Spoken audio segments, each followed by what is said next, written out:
Hey everyone, and welcome to the April coffee subscription tasting video.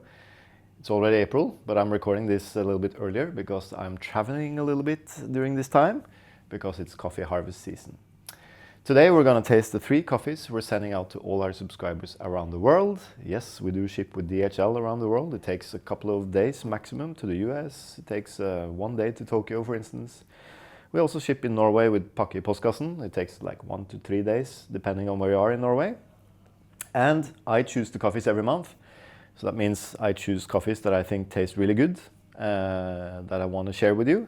And also, very often we have coffees that we buy exclusively for the subscription, so that you are the only ones who get to taste them, which is very cool. We send out to 6 bags every month, so you can subscribe from 1 to 6 bags. You can change the subscription at any time. You can pause it, stop it, upgrade it, downgrade it, and so on. If you subscribe to 1 bag, you get only the first bag. If you subscribe to 3, you get 1 of each. And if you subscribe to 6 bags, you get 2 of each bag. So that's kind of how it works. Yeah, and we send out the first Wednesday of the month, normally, unless something special is happening, like a holiday or something like that. Cool. This month I have actually chosen a topic. So I've chosen 3 coffees that are kind of similar, but also very different. They're all hybrids. That means the cultivars, the actual coffee trees that produce these coffee cherries or the beans that we're using, are man-made cultivars. And by man-made, it's nothing kind of suspicious like cloning or GMO or something like that. No. These are cultivars where people have been cross-pollinating. That means they take pollen from one plant, they pollinate another type of plant to create babies that have different traits than their parents.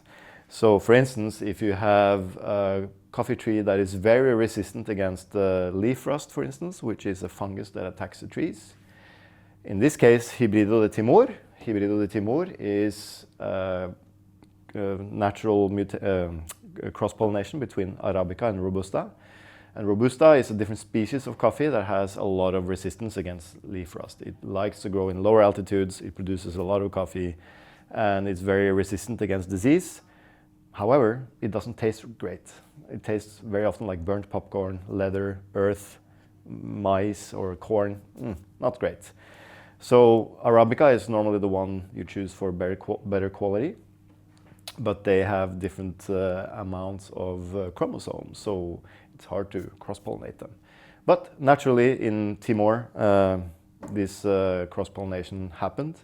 So you ended up with a plant that has kind of the traits of Robusta, but looks like Arabica. And this is a plant that all the research stations around the world that works on developing new cultivars, they love it because it's so resilient against diseases, and you can cross-pollinate it with other Arabicas to get better quality. So for instance, in Honduras, the Instituto Hondureño de Café or something like that, ICAFE, they have used Hybrido de Timor to cross-pollinate with certain Arabica plants in order to create the ICAFE 90, the ICAFE 90 cultivar that used to be resistant against leaf rust, but not anymore, because guess what? Leaf rust also mutates, and it mutates very, very fast. Very, very often during a day, it can mutate, so the fungus finds new ways to attack these trees. In Colombia, for instance, they used Hybrido de Timor, and they cross-pollinated it with Caturra to create Variedad Colombia, and then Castillo, a later selection of the Variedad Colombia. They started that program in 1968. I've seen the notebook where they have the first notes of the first cross-pollination in Colombia. And guess what? When they had a huge leaf rust outbreak, I don't even remember the year, was it in the 80s or something? They already had the answer to that by implementing Variedad Colombia. So they gave seeds to all the farmers in Colombia so they could produce coffee and with trees that were resistant against this disease. And that means you have to spray less fungicides, which for the environment is much better. The trade-offs is that a lot of times these hybrids can taste a little herbal because they do have some flavors from the Robusta, but they do taste like Arabica coffee. It's just they always have this kind of slightly green bell pepper finish in the flavor.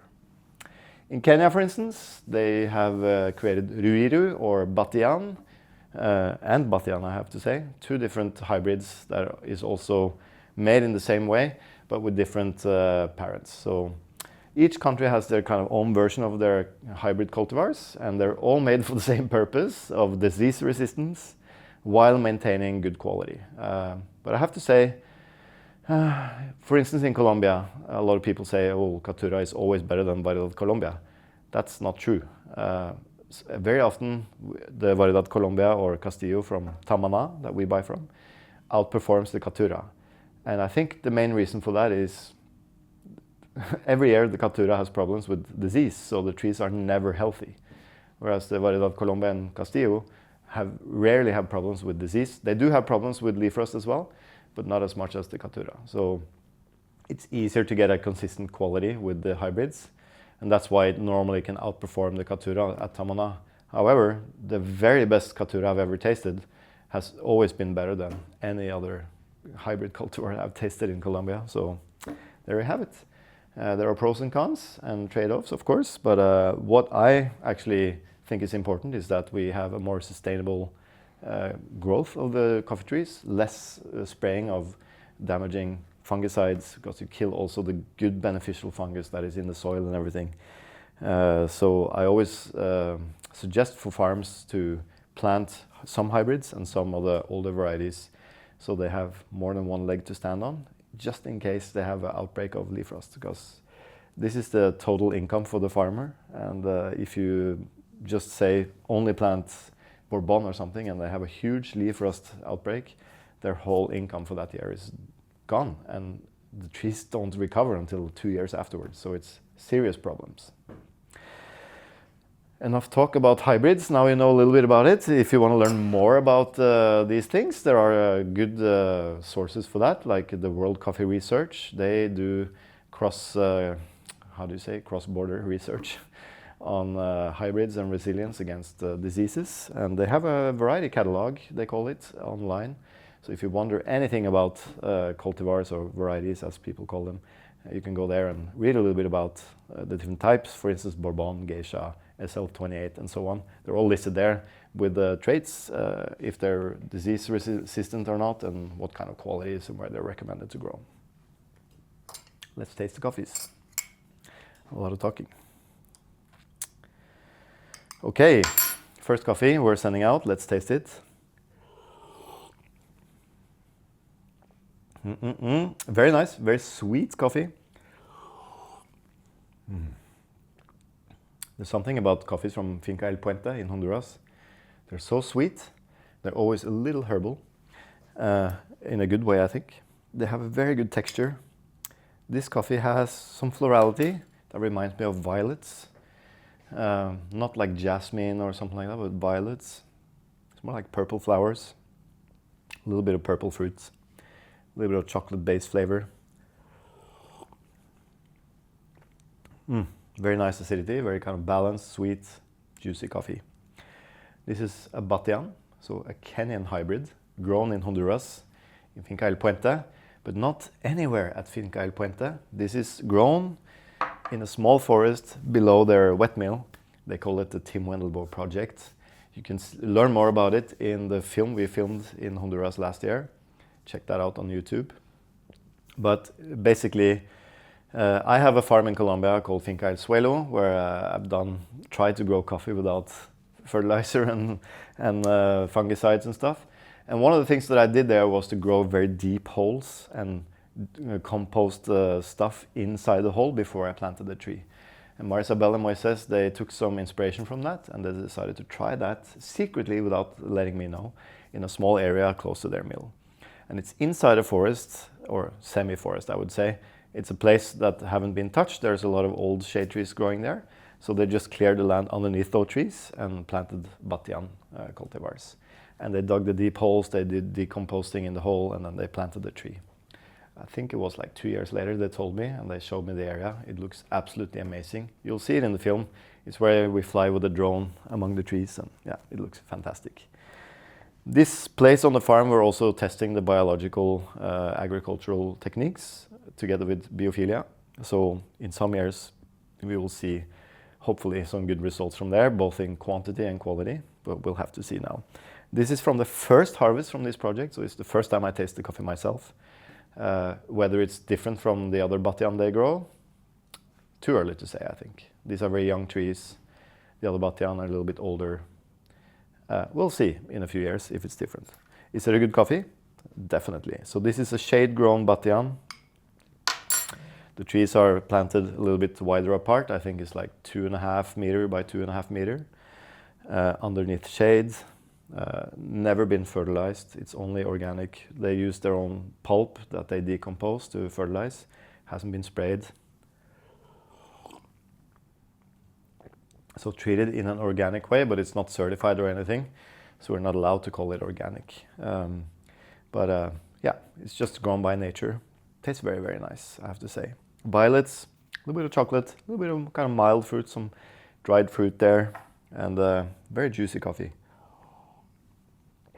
Herbality is there, like green bell pepper, but not up front. It's more like in the background, so in a pleasant way. It doesn't have that kind of bitterness that sometimes you can get in these hybrids. Cool. So Batian from Finca El Puente. Hello, Marisabel and Moises. I know they are watching some of these videos, and they're fantastic people. Okay, second coffee. Also a hybrid cultivar. This is the Icafe 90, like Icafe 90. Grown in Honduras, developed in Honduras, grown at almost 1,800 meters above sea level at Cielito Lindo, Hobnil's father's farm. Hobnil's father, Exaberto, is very old, so he doesn't go there too much anymore because you have to go by foot. It's very, very steep hills. You can see that in the videos we've filmed from there as well. They take the coffee down with mules because you can't drive a car up there. So this is an area where they're struggling with the labor, so they don't have enough people to go there and pick because nobody lives there anymore. And a lot of people in Honduras went to the US, especially from this area, and it's on top of the mountain, so there's no housing there. There's no roads going up there, so it's difficult. Nevertheless, this Icafe 90 has been in the Cup of Excellence a couple of times. We bought it the first time, it was 4th place, I think. I think it's been 4th place twice. So this was in 2008, 2009, I think. And it's a coffee that we have won the Nordic Roaster competition with several times.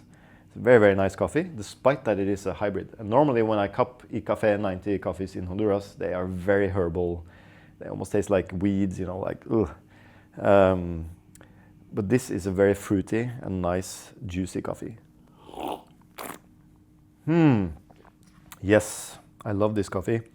Red fruit, red berries, has a little bit of kind of fermentation flavor, but in a good way, not like overpowering, just complementing the red fruit flavors, and has a very nice kind of cacao finish with some herbality, but you know, when you chew cacao nibs, this kind of cooling, chocolatey flavor. Pretty winey and a little herbal, but really nice coffee. I love this coffee. Acidity is a bit more tart than the Batian. Batian is a little bit more kind of juicy. The tartness in the Icafe 90 is there, and the wininess, but it's very nice. Now this is harvested, as I said, at the top of Hobnil's farm, 1,800 meters above sea level. So instead of carrying the cherries down with mules, which, you know, weighs a lot, they actually depulp the coffee on top of the farm. They have a small fermentation tank where they leave the coffee overnight in very, very cool conditions. So it's a long, cold fermentation. They will come up the next day to pick coffee. So when the coffee is done, they're done picking in the afternoon, they will remove the coffee from the tank, put it in bags, and take it with mules down to the farmhouse where they can wash the coffee, and then they drive it down to Hobnil's house, which is further down, to dry the coffee. So it's quite a lot of labor involved, but I think the cool fermentation makes the coffee a little bit extra fruity, because if it's fermenting like 24, sometimes 48 hours, you get a little bit of extra kind of fruitiness from the fermentation in a positive way, because it's in cold conditions. So we call it in wine, we say volatile aromas. You get a little bit of that in this coffee, but in a positive way. It's not like overpowering or anything. Nothing like a co-ferment or these kind of things. It's a clean washed coffee with a little bit of fermentation.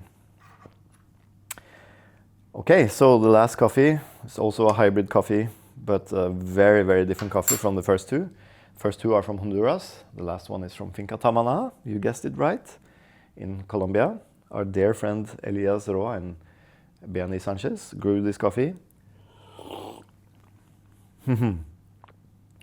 It's the fresh harvest, or they harvest normally in June, July, August. So this is from last year's harvest, but it just recently came. And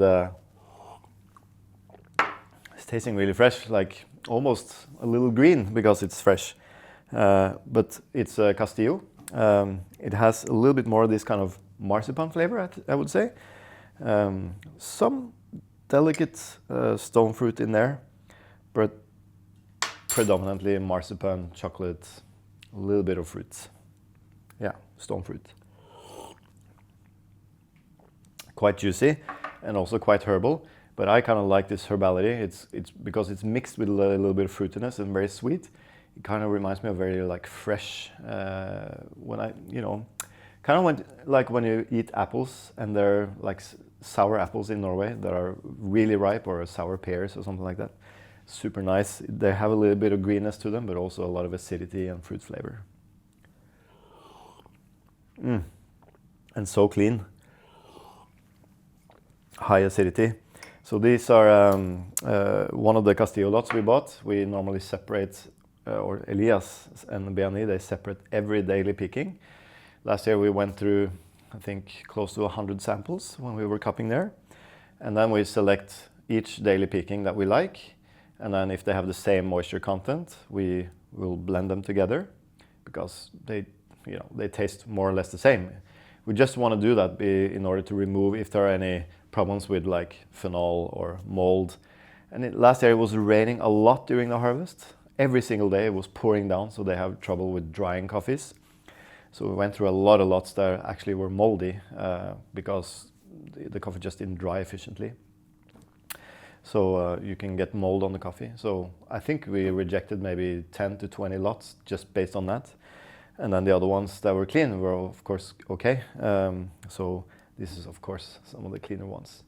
I think we bought 2 different lots of Castillo, and that means we made 2 different lots. So some daily pickings were mixed together because they had 11% moisture and the other ones maybe had 10% moisture, so we mixed those together.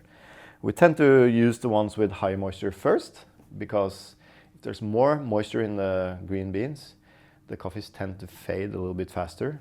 And just to be sure then, we always use the one with high moisture first. And then the coffees with low moisture, they tend to stay fresh for a much longer time. With the dry, slow drying, they store the coffee in Grain Pro, we vacuum pack and everything. We make sure that the coffee always tastes good from Tamana by doing that.